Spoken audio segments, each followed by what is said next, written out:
Hello साथियों, मैं सौरभ कुमार सिंह।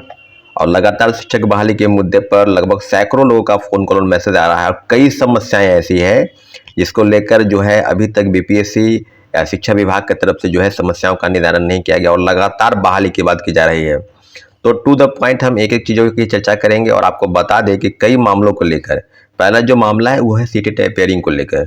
साथियों, लगभग 10-12 दिनों से लगातार आंदोलन चल रहा है कई जगहों पर, चाहे वो बीपीएससी कार्यालय हो, चाहे शिक्षा विभाग हो, चाहे डिप्टी सीएम का आवास हो, चाहे मुख्यमंत्री सचिवालय हो। कई जगहों पर आंदोलन हुए, गांधी मैदान में भी आंदोलन हुए, गांधी मूर्ति के पास भी लोग जमा हुए और अपनी मांगों को लेकर लगातार सरकार के समक्ष प्रेस के माध्यम से बताने का प्रयास कर रहे थे कि सीटी टेपरिंग वाले को मौका मिलना चाहिए। मौका क्यों नहीं मिलना चाहिए, इसके पीछे कई सारे तर्क वो दे रहे हैं। उनका कहना है कि बीपीएससी की परीक्षाएं जो है वो दिसंबर में आयोजित है और सीटेट की परीक्षा जो 21 जनवरी 2024 को आयोजित होगी। तो लगभग 1 महीना का गैप होगा और रिजल्ट में भी कम से कम 15-20 दिन उसको लगते हैं, जो सीबीएसई द्वारा आयोजित परीक्षा है। तो सारी चीज़ों पर अगर आप अवगत होंगे तो फिर दोनों में टैली नहीं करेगा और काफ़ी चीज़ें जो है विलम्ब हो जाएगी। मेरा भी स्पष्ट मानना है कि अगर आपकी ये मंशा है, अगर सीटी टेपरिंग वालों को अगर इसमें कराना है तो इसमें दिक्कत क्या थी भाई? परीक्षा जो है एक्सटेंड की उसको जो है जनवरी या फरवरी में ले जाइए। और तीसरे फेज की बहाली की बात आप कर रहे हैं तो वो तो अगस्त में आयोजित है, परंतु उनकी जो दलील है या हम लोग की जो मांग है उस पर कोई सामंजस्य नहीं बैठा। कल तो बहुत मुझे आश्चर्य हुआ कि कितने सारे जो सीटी टेपरिंग है लगातार मैसेज कर रहे थे कि हम आ रहे हैं, हम आ रहे हैं। अब मात्र 40-50 ही लोग वहां मौजूद थे। ये तो घोर भी न बना है कि प्रेस वाले लोग आते हैं तो वो भी अचंभित होते हैं। अगर आपको लगता है कि आपकी मांग सही है तो फिर आप एकजुट क्यों नहीं होते हैं? सिर्फ कमेंट करने से और फेसबुक पर लिखने से, यूट्यूब पर जाके वीडियो देखने से काम नहीं चलेगा। आपकी मांग है और लगभग जो लोग बता रहे हैं कि 4 लाख जो है देश के सीटी टेपरिंग है, ठीक है, बिहार में भी तो होंगे।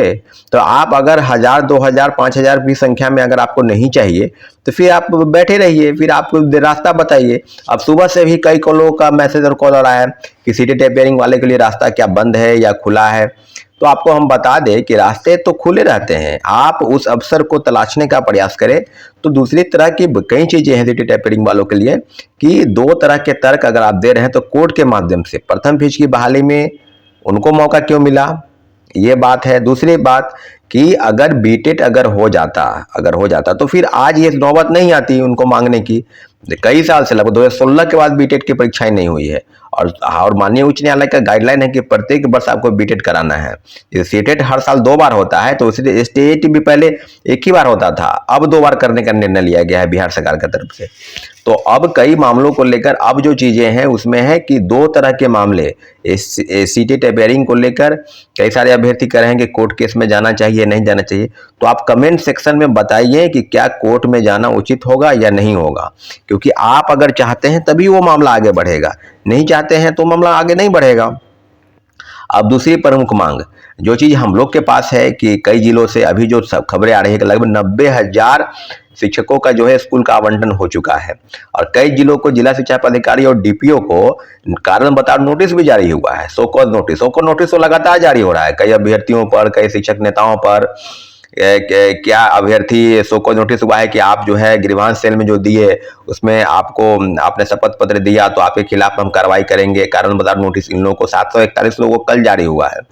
तो बीपीएससी उन लोगों पर क्यों नहीं कार्रवाई करती जो फर्जी प्रमाण पत्र के आधार पर नियुक्ति पत्र बांट दिए? जिला शिक्षा पदाधिकारी के स्तर पर क्यों नहीं हुआ इस तरह की चीजें? हम लोग तो लगातार कह रहे हैं कि बिहार में बड़े पैमाने पर फर्जीवाड़ा हुआ है शिक्षक बहाली में, परंतु इन चीजों को सरकार बिल्कुल टाल मटोल कर रही थी, बीपीएससी टाल मटोल कर रही थी।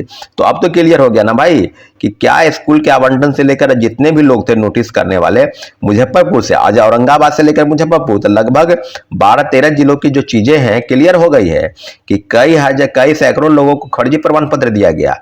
यहाँ तक कि जो गांधी मैदान में नियुक्ति पत्र माननीय मुख्यमंत्री जी द्वारा जो सौंपा गया उसमें भी कई सैकड़ों लोग जो थे फर्जी प्रमाण पत्र वाले थे। तो आप बताइए ना भाई, ये तो आरोप तो हम नहीं, मुकेश, पूजा, करिश्मा आदि चीज पहले भी लगा रही थी।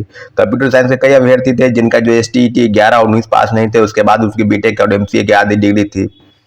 वो मामले को लेकर अभी एज रिलैक्सेशन का मामला है, उसको लेकर भी काफी सारे फोन कॉल और मैसेज आ रहे हैं कि 2021 और 2011 और 2000 जो अभी 23, उसके पहले 2019, तो सब लोगों का एसटीईटी जो है उसको लेकर 4 साल और 10 साल जो एज रिलैक्सेशन मिला उसमें भी कई सारे लोग जो है छट जा रहे हैं।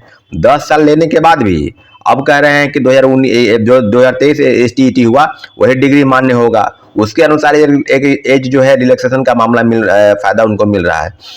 अब बहुत सारी चीजें हैं, कई मामले जो हैं कट ऑफ को लेकर है कि क्या सेकेंड मेरिट लिस्ट जो आएगा, और आपको बता दें कि सेकेंड मेरिट लिस्ट जल्द आएगा। आपको 20-22 तारीख तक पूरे जिलों की लगभग 17-18 जिलों की सूची आ गई है और जिलों की सूची आ रही है, और उम्मीद करते हैं कि 20,000 से कम सेकेंड मेरिट लिस्ट नहीं आना चाहिए, क्योंकि जिस कैटेगरी का कट ऑफ है, चाहे वो 1 to 5 हो, चाहे 8-9 हो या 11-12, सब में प्राथमिक से लेकर माध्यमिक और उच्चतर माध्यमिक सब में उतना ही कट ऑफ या 1 या 2 नंबर के आसपास, मैं अनुमान लगा रहा हूं, ऐसा नहीं कि हम जो बोल रहे हैं वही होना चाहिए या होगा, परंतु अनुमानता ये बात है कि जो कट ऑफ गया है उसमें डेट ऑफ बर्थ को लेकर भी चीजें हैं कि आपसे ज्यादा डेट ऑफ बर्थ जो होगा उनका जो डाटा है पहले आएगा, और कट ऑफ को लेकर काफी चीजें हैं। तो कई लाखों परीक्षार्थी वेट कर रहे हैं कि जो शिक्षक बहाली में, जो प्रथम फेज की बहाली में जो सेकेंड मेरिट लिस्ट है उसको लेकर, और लाखों विद्यार्थी इंतजार कर रहे, कम से कम 20,000 लोग को तो दूसरे प्रथम फेज की बहाली में नौकरी मिलनी तय है, इसका पूरा हम लोग को भरोसा है।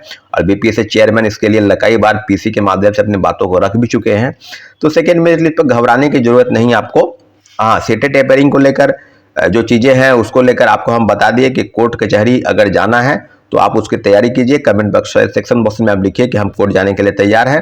फिर आगे की बात हम करेंगे कितने लोग मैसेज चाहते हैं और कितने लोग नहीं चाहते हैं।